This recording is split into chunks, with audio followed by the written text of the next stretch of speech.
All right. All right, everybody. It's Adam and Mike coming back to you with Just the Tips, episode 30B. Yeah. If you haven't already, 30A, you don't need to watch 30A before 30B. You can watch 30B before 30A. You could go back and watch episode 1 and then episode 30B, episode 2, and episode 30A. You'll be completely fine. Don't worry Watch about them it. all. But watch them all. Watch them all from the beginning. By the It's way, like a I did go binge, back a and see some Netflix of binge our. watch. Exactly. You will become our new super fan if you can prove that you watched all 30 podcasts in a single day, right? Oh, Just wow. go start in the morning. I know those of you who watch The Hobbit or Lord of the Rings or all the Harry Potters, all the Star Wars. You can do it. Go right ahead, right? Anyway, There is this one really long one in there, though. So we're sorry the, about that. there's some good 25, 35-minute ones in there too. There's an Yeah, hour and there's also 15. an hour and but, 25. Yeah. Yeah. All right. Well, listen, this is jumping into our niche market, what the Just the Tips is becoming known for, which is the demystification of golf etiquette. And Good. when I think of golf etiquette, I think of don't step in somebody else's line. But as you think about all the years you've played golf and all the different rules and regulations, it can be daunting for the average or certainly the beginner golfer. So here we are, the Yeah. kings of golf etiquette. All right. So I'm going to look at YouTube right now. And golf etiquette tip number 1 was where to stand on the tee. Where to stand and where Yes. not to stand, right? And I'll get into more details in a second. Etiquette tip number 2 was ready golf out in the fairway. So your son Eric was, approaching his ball. You were up further to the left, approaching your ball, and while he was doing his pre-shot stuff and picking a club, you had already started your pre-shot stuff. Rangefinder, yardage, whatever, pull a club, he hits, you don't need to do that stuff yet. All right. Right. Number 3. Let's see, what was number 3? Remember what number 3 was? Number 3 was ready golf on the green. So again, same concept of like me reading my putt while you're standing over your putt. I'm not waiting for you to putt in order to start my stuff. Number 4 was don't pick up other people's balls. Okay, if it's not your ball and you're not in like Leave the it alone. woods somewhere, just leave it alone. Okay, I understand a dozen Pro Vs is $60, but just leave it there. I mean, seriously, like it can be somebody else's from 2 holes over. Trust me, I hit off a 12 last week, and I was almost across the road onto 18, which I wasn't, but and then number 5 was where to stand on the green when your partner is playing. Now, Right. here's the deal. We're getting a lot of comments, whether it's on YouTube or on Instagram. I haven't checked TikToks on comments. That's your job. But a lot of these people think that these are just our little thoughts, right? It's not. I'm not making this isn't my rules of etiquette. This is Right. golf etiquette. And this is here's what somebody wrote. I have it here. Let's see. Call them out. The only thing that could address this, and this is one of the rules, is in Rule 1.2a, which states all players are expected to play in the spirit of the game by ...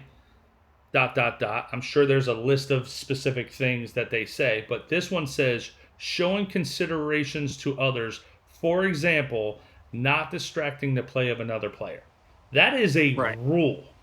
So basically, it's a rule to play by the golf etiquette, is basically it. Now, you're not going to get penalized unless it becomes serious misconduct, which is also stated in the rule book.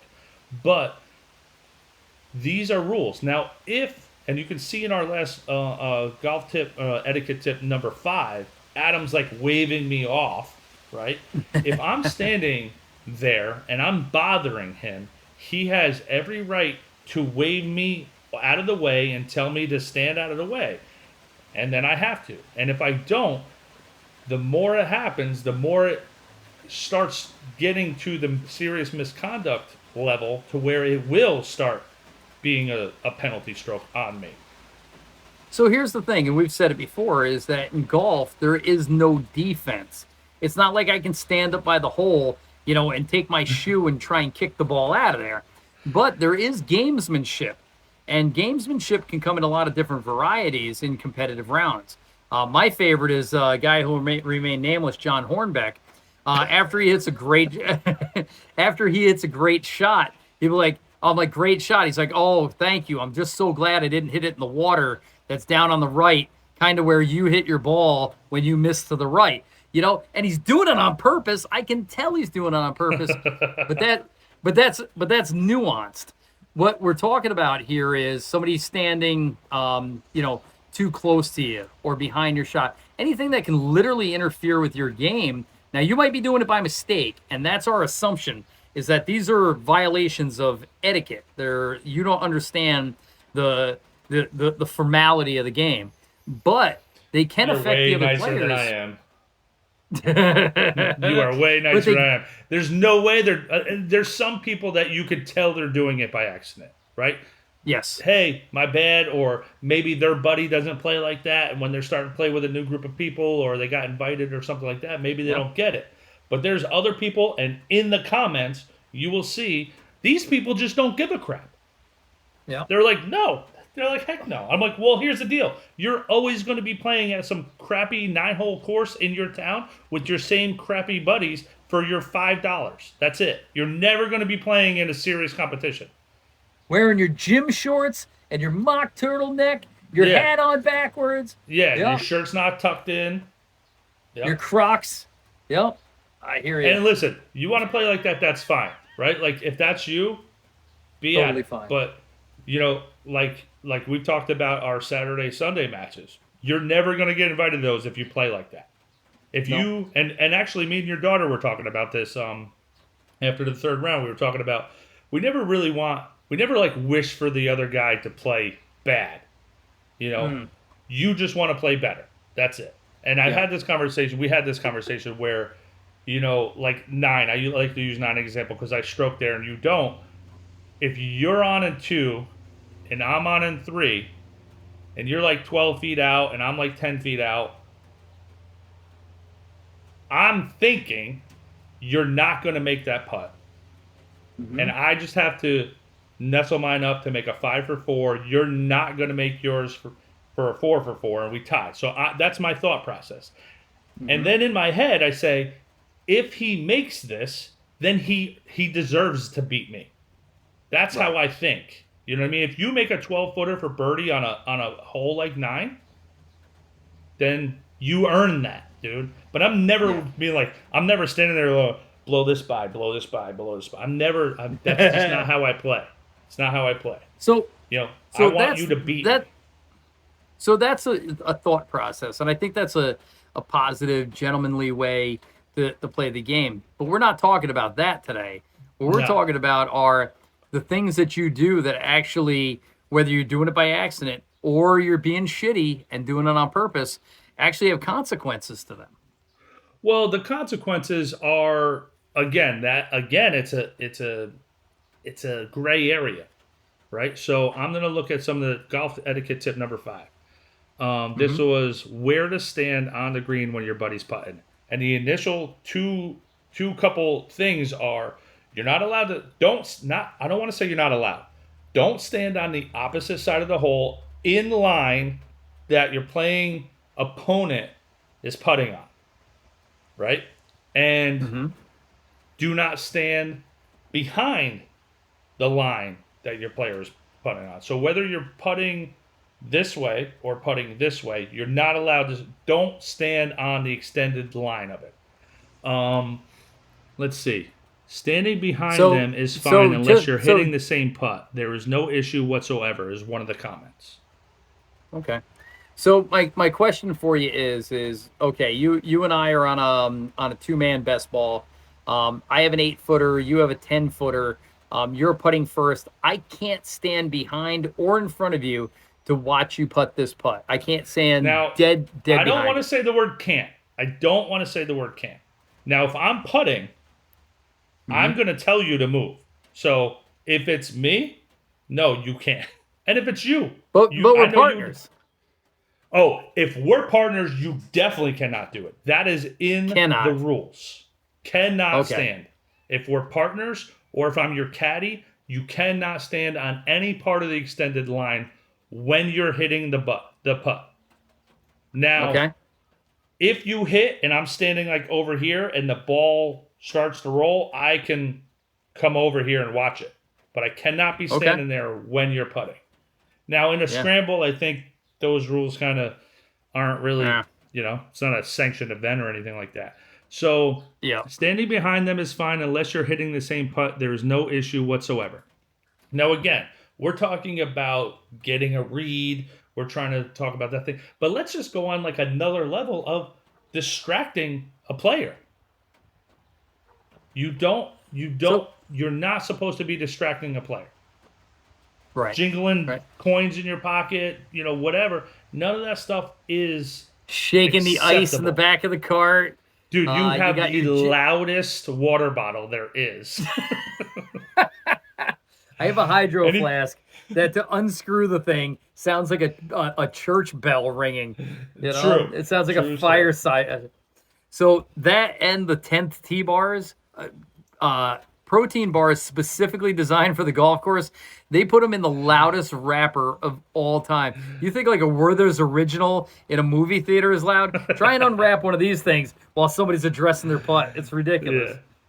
Yeah, You know? so again, the comments are this thing like these are our opinions and stuff like that, and it's not. Now, if you're playing with a couple buddies, like one says, if you're playing with your homies, then do whatever you want. Like, listen, in your little group, do whatever you want. Yeah. But I'm saying, like, if you're playing in a little bit something more competitive, if you get invited to something or you're going to play in a tournament somewhere, none of this stuff is acceptable. Now, again, we're talking about a gentleman's sport, so there might be some people who just don't really say anything, but when they get home, they're going to be pissed. And they're going to be like, yo, I Yeah. never want to play with that guy again. Yep. Yep. Yep. And I mean, there's some people who have some thick skin out there that are just like, I don't give a shit if he doesn't want to play with me. Like, whatever, that's on him. It's like, dude, we're talking about a gentleman's sport. Now, I know the sport has grown very well in the last 5 years, and there's how do I want to say this? More people playing the sport that didn't play the sport before. So let's Right. say back in the day, right? Back in the day, it used to be a rich man's sport. Yeah. Now it's a sport for everybody. So you do have people showing up in jeans and backwards hats and untucked shirts and bathing suits and stuff like that. So it is a different vibe. But Yep. that doesn't, when you're playing competitive golf, whether it's, a 5.510 NASA or, net best ball or whatever it is, you're not doing these things. You cannot walk on somebody's line. You cannot stand behind them when they're putting or standing on the other side of the line when they're putting. These things What? they're just not acceptable. Well, I think too, it's not only that, but it prevents like you said, if you're never going to play in an amateur event, if you're never going to play in your club championship, if you're never going to play, in a a 2-man best ball for money, go play any way you want. Who cares? Yeah. But until you get paired with the other two from Orlando, where you and your buddy are down, and all of a sudden, you're making these gigantic faux pas, that are taking away from the enjoyment of the other players, right? Then that's a problem. Or when you go to move into those other ranks and you just simply have no idea, you just have no comprehension of the mistakes you're making.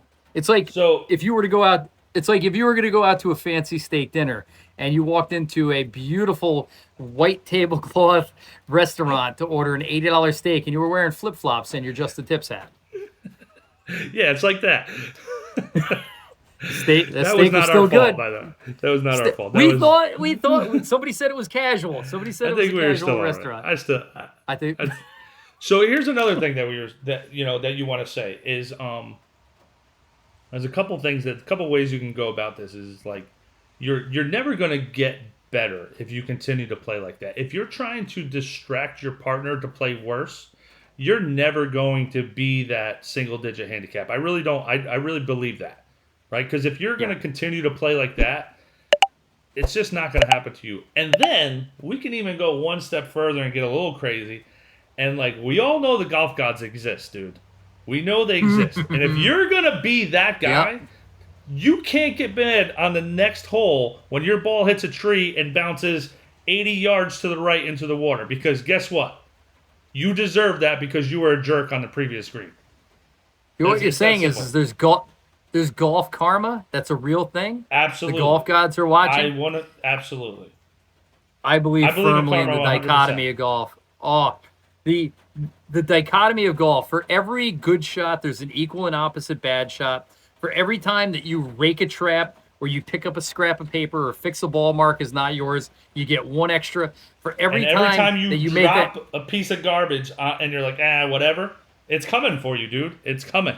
In the way of a triple bogey in the middle of your best round. Yep. So don't get mad. That's where that triple bogey came from. If you want to be that guy, if you want to be the guy that's commenting on our posts, being like, I don't give a crap and blah, blah, blah, or you guys are the etiquette police, it's like, dude, then don't get mad when you chili dip one into the water or you get some bad break where, you hit a rake and it bounces, like, listen, I'm telling you, man. Listen, I don't know if I believe in, like, the real God, but I definitely believe in the golf gods. The quote of this 30-plus episode, I don't know if I believe in God, but I believe in golf gods. That should be your T-shirt. That's your marketing campaign right there. The only God I believe in is the golf god. I believe that it's equal. That the energy you put in is the energy you get back out, and that again, negative energy turns into negative results. Positive energy puts in the positive results. But the best you can ever hope for is equal.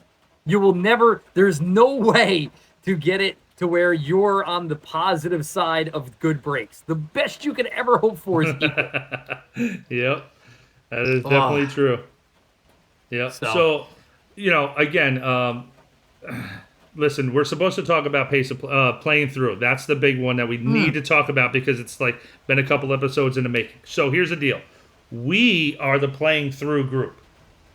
Okay. Last time, 2 episodes ago, or 2.5 episodes ago now, we were the group letting them play through. So now we're on 4, and we are, let's just say we're a threesome waiting on a foursome in front of us. So we're standing in the middle of 4 fairway. We got our hand on our hip, and we're just kind of legs crossed. Yeah, which is the it's the look. And now we got to play through it. Now they're like, hey, waving us up. And they're standing on 5T, and now we got to hit. What do we do? Yep. You go through the process. All right, we're in the middle of 4 fairway waiting for them to get off the green. They're lollygaggers, like you like to call them. I would call them a much meaner name than that. I would call them, if they're slowly, writing down their score, doing stuff in their pocket, hanging in the cart that's still in front of the green while we're waiting, I would call them much meaner names than lollygaggers. But you call them lollygaggers, so we'll leave it at that. And now we got to hit our approach shot while they're getting over to the tee box. What do we do? Okay. I'm going to hit my regular approach shot. I'm not rushing in any way, shape, or form. I see him wave us over. Still play the 4th hole. Dude, I am taking my sweet ass time. Yeah, and this is one of the things about being a good golfer and a low handicap is I want to hit my shot on the green. I want to line up my putt from both directions. I want to lip out my birdie putt and tap in my par putt. And then with diligent effort, walk directly down to the tee box, take out my rangefinder, get my number, consult with my playing partners what the right shot is, and then stiff it onto the green while I casually walk down to make another birdie attempt. Okay. But I also know I'm not your average golfer playing through. My wife will have a mini stroke the minute somebody says, "Will you play through?" It would be the most stressful thing in her life, right? I So get it. That's 99% of golfers. it Right? is. It is. It is. It is a very. It is the hardest shot in golf. Is that playing through shot? Can be. So By the way, in my head though, I'm hearing now on the tee from Wiltwick, New York, playing for just the tips, Adam Paddock, and I hear a low roar as I envision this shot. You know, I'm 16th hole at Waste Management Open. That's how I play when I'm playing through, right? So I'm expecting people to actually- throw beers in the. So I That's actually not most don't people, mind though. it. I don't mind what you do there because here's the deal. They just made us wait on 8 shots, right? Say we were waiting on them in 2 fairway now, right? So now we're waiting on 2 fairway, 2 approach, 3 tee, 3 approach, 4 tee, 4 approach. We waited 6 shots. And that's just saying that they let us play through on 5, right? But, Now here's the deal. but They yeah. made us wait 6 shots. So now they just added probably, let's just call it an extra 5 minutes per shot. That's 30 minutes that they slowed us up. yeah. They have to. I like your idea because you know what? You just made us wait 30 minutes of our time. Now you're gonna fucking wait. Now you're gonna wait and watch us hit these shots. I don't even care if I shank one off a tree. You're gonna wait. So then the trick is once I get over to 6T, I will become the world's fastest golfer. Right. I want to Yep. put as much room. I want to show them in real time what it looks like to play golf at a brisk pace. Yep. Because by the time they're getting on the 5 green. I'm on by the time they're getting to 16, I'm on fairway. 7 tee box. Yeah. I'm on 7 tee box. I'm Yeah. ghost. Once I And get that's through, I'm. Yeah. And that's the key right there. That is the key is like now that they let you play through. I mean, I get now again, you know, to our listeners, we're on 5. So 5 is a par 3. And we talked about how to do that last couple episodes ago. Like do your thing on 5. But then but let's get that space in between that. So, but here's the thing. Let's talk about a regular group, right? I'm a 20 handicap. I'm out playing with my son and my wife on a Sunday afternoon, and there's a group in front of us that's a foursome. They're playing $100 a hole. You know, they got all the gear. You know, the cart girls follow them around because they're big tippers. But they are holding us up, and I didn't intend to spend the rest of my life out on this golf course. I want to play through them, right? Yeah. Now, what's the right thing to do? They wave me through. You know, do I hustle up and give myself a 5-footer for double bogey before Well, if you're a running 20 down and handicapper, then shank? yeah. If you're a 20 handicapper, then- absolutely. Go hit a tee shot, chip it on, one putt once, pick it up and go. If you're a 20 handicapper, who cares? Get out of the way, right? I mean, unless you have the round of your life going, right? Yep. Then who cares? If you have your round of life going, don't play through. Whatever you're doing is working. So that's the other thing too, though, is if you're not pissed off, if you're not in a hurry, or if you're in a catatonic state because playing through somebody is gonna make you have a panic attack, then hit 2 balls. You know, don't play through. Play another game. Skip a hole. Skip. I know you don't like it, but here's the deal. I can't agree with the skipping If you're a 20 holes. handicapper and you're out there with your son who doesn't have clubs, Yep. skip a hole. He's playing out of your bag. Yeah, skip a hole. Dude, we were in Kansas, and we were playing a municipal course outside of the Dorothy Wizard of Oz Museum, and it was 4 of us carrying our clubs, and we're good golfers, we're fast golfers, but this course people were just jumping to whatever open hole they could get to. So if we were teeing off one, this group would jump to 2.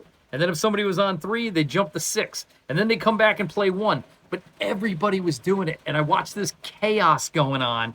And, dude, and then I'm getting cut off. And then I'm waiting on shots. I can't deal with it. So that's the thing, too. Plus, are you good with somebody playing for 17 holes? What is that? You're missing an entire hole. If you're you a 20 handicapper and your son's playing out of your bag. But you're missing a hole. Oh, my God. So you could just say that you shot a 92 when really you would have shot 100. You didn't take an 8 on that one hole. Skip the hole, you say? Yeah. I don't know. Playing Again, 17 holes of golf, can you just right, play so one twice or something? All right, let me ask you this. So the other day, I had the girls out there, and we ended up playing 2 holes. Did that bother you? No, there's nobody around, and we had Jesse Yeah. Kazakov with us, who is when Jesse is methodical about the way he plays. Some people would say too methodical, not me. Some people, but he was waiting on us, and I was like, "Who cares?" I'm like, "There's 5 of us out here, knocking balls around. I'm playing 2 holes. We're shooting content. We're not holding anybody up. Nobody cares, right?" Yeah. But if somebody, 2 people teed off right behind us, I'd be like, "Hey, everybody, side of the fairway, let these guys go through." Absolutely. And if all of a sudden it got busy where there was 2, some 3, some 4, some coming up behind us, I'd say, "Hey, Mike, we got to break this group up," right? No, I would have. One night, went to me the and range. Taylor and me and Taylor and Jesse will go play, and you and the other girls. Once you play in the threesome behind us, we'll split this up. Or Right? you know what I would have done? It was like,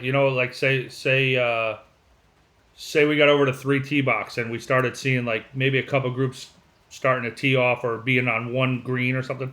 I would have been like, let's go over to 6. Let's get out ahead of them. Let's go over to 6 and we'll hit some balls. Yeah. You know, like stuff like that. And here's one of the things too is when they get a bad rap, right? If you're playing with a beginner, a woman, a junior, somebody that doesn't have, they don't have the game down to a point where, they can play at a regular pace. Just pick up, dude. But Yeah. I don't want to ruin the game for you. So if you're hitting your 4th shot and you're not even 100 yards down there, pick up the ball, drop it on the 50-yard marker, right? Yep. Play the rest of the hole in, but catch up, get ahead of everybody, and then play the rest of the hole. So I hate to see people not play out because I know they paid money to play the course the same as me, but if you're going to take a 22 on a hole, But play out from up there. Yeah. Play out from up there. You know what I mean? Like your score doesn't matter, right? Your score does not matter. You know. Yep. And we've talked about this with mini golf, right? Mini golf will do the same thing. I'm like, listen, you're putting for a 12 and you haven't gotten up that hill 11 times. Pick it up and let's go. You know what I mean? Yeah. But and we've talked about this where like we had to train our kids to learn mini golf, like learn etiquette of mini golf, which is a whole another rule book, which is a thing as well. And then we went down to Myrtle last year, and your daughter was great with pace of play and etiquette and like where to park the cart and everything like that. And my kids didn't, and I started getting mad. And then you kind of dialed it down for me to where like, dude, it's a whole nother learning process that they have to learn. And I remember having to go through that with mini golf, where like I was like, dude, I love mini golf. Every time I go on vacation, I want to do a round of mini golf with my family. But there were years when I was like, I don't know if I can do this. I'm going to lose it. But it took. It's the same reason I don't. It's the same reason I don't go to church. I enjoy church, just not with kids that don't know how to act in church. And if they're my kids, I'd rather not even go. Yeah. Right? That's the real reason, because your kids are old now, so you can go to church. Well, no. Now I want to go play golf. Now I have a 7 a.m. Sunday tee time. By the way, our Myrtle trip is less than 30 days away, and I sent you a link for the newest mini golf sensation. Oh, dude, that place Myrtle looks awesome. We're definitely playing that. Definitely. So it's like a real golf course with real greens and real bunkers and real sand traps. No set up like a mini bricks golf around course. the side. No. So that's going to be a whole nother learning experience. You're playing with the kids. It's me and Jamie, and then you and Lisa and the kids. I'll caddy for you because it looks like I'll bring your short putter. You definitely might 3 footers. You definitely want to bring your 54 degree though. I think I do need a new set of wedges. We are gonna do a custom wedge fitting from Northway 8, and I need to get real wedges. All right, and then shaft wraps. We're gonna put the right colors on them. I just feel like I'm not dialed in on the sand wedges right now. Well, let's sharpen your grooves too. Do you have a groove sharpener? Because I do. Chainsaw. I'm gonna deep, and sandpaper on the face. Right. So listen. Right. Long story short is play fast, know the rules, know the etiquette. If you don't, And get out of the way. And these aren't suggestions. Yeah. Like that's one thing that our listeners need to understand, that like these aren't suggestions. Again, you have your different levels of play, right? You're out there for a Thursday night drinking 9 holes. Yeah. Do whatever you want, right? Just don't mess up the course, don't slow up the course. But if you're out there and somebody's putting for birdie, do not stand behind them and do not stand in front of them. do not do anything to mess them up. Golf etiquette. Ready. All right, here we go. Lightning round, right? Questions for you. Number 1, when somebody else is putting, do you talk to their ball? After they putt it? Yeah. The get in the hole, break, slow down. I do, but that's the caddy in me. Yeah. I do. I mean, yeah, I do. I think that's a big no-no. Yeah. You shouldn't talk to other people's balls, right? Yeah. Like that's a big no-no, right? That's one of the things that that's the caddy in me that's always just gonna, but I'm always rooting for your ball. I'm always rooting, you know what I mean? Like I'm like, oh, get in. Things like that. It's never a negative. Yep. No, never. Yep. You're not telling it. You're not telling it. Lip out hard, right? Like that doesn't happen, right? All right. Get in the water. How many holes or how many rounds do you have to play with somebody before it's appropriate to use the F word or throw a club? 1. 1 hole or 1 round? 1 hole, right? 1 hole. No, yeah. I don't think it's ever acceptable to throw a club. As much as the game is very frustrating, I don't care if you do. I just, I don't know. I don't care. You can throw a club on the second I meet you. I don't care. Use the F word the second I meet you. I don't care. All right. When is it the right time to correct someone's etiquette? You were on number 2. They hit it in the trap. They hit their shot out, and then they leave the trap without raking it. Right there. When do you say? Dude, right there? The Immediately. Yep. Rake the bunker. Immediately. Especially if it's special. Well, yeah, because you know what? If you wait, then it's like an awkward time, and it's like, when do you say it then? I would say immediately. So you're now getting very, very good at identifying people's swing idiosyncrasies, problems. You have a bunch of knowledge behind you now on how to fix some of those swing things. When do you give someone a swing tip? Only when they ask. Well, I love that. Only when they ask. Right? I will not. Yep. I mean, I will not give free swing advice. 1, because I still need it, and 2, some people just don't. They don't care, right? Like they're like, hey, I'm just playing golf. I will never ever give it unless they ask. I've been out with pros before. They go, hey, I noticed you were doing this in the middle of a round, and then they'll give me the lesson on the 8th tee box the day before a big tournament, right? But I've also been with Daryl Jack, who is the smoothest ever, who sat me down. We were on the 14th tee box, and he was my partner. He wants to win, obviously. And he said, hey, he goes, it's not a big deal, and you're doing just fine. But I did notice something that I can either tell you about when we get done, or if you think it'll help, I can tell you about now. And that's it's not a big deal. But he also has the credentials to do that. You know what I mean? I don't have those credentials to be like, dude, I don't have that. And I want it. And he's done it to me. Are you pronating or pronating? Yeah. You need a supinate, ulnar deviation.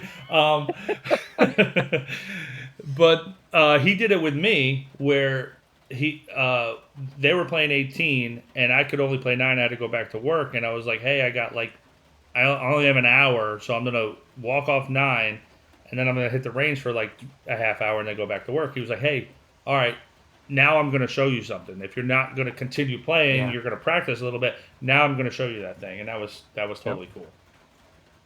Yeah, I have the governor will come up to me and say, hey, when we played last time, I noticed that you didn't have this shot. and take a look. This we're on the putting green. This is how I would have hit that chip. You remember that one on 7? Hey, I don't know. You hit it like this. I would have hit it like this. We kind of workshop it out together. But sometimes it's days later. I just love I love the 20 handicap that's got swing advice for me. I just made the turn in 36. And he's going, you know what? I saw you're casting a little bit. Shut up, casting. Okay, guy. Yeah. Right. No. Never in the middle of a round, but all right, dude. That was a good episode 30, part B. Bravo. Yep. All right, dude. All right. Well, listen, man, we did it. We didn't thank our sponsors in this one. So again, thank you to Sundog Sunglasses.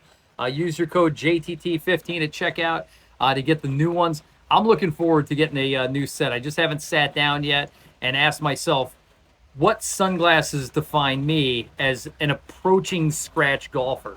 I think they're I think they're the clear, heavy frames with the mirrored glasses. Yeah, I think those are the ones. So I'll be honest, I'm always scouring their site. And I always I'm a sunglasses guy, so I'm always like, I want new sunglasses. These ones are my favorite. I can't find ones that I like better than these.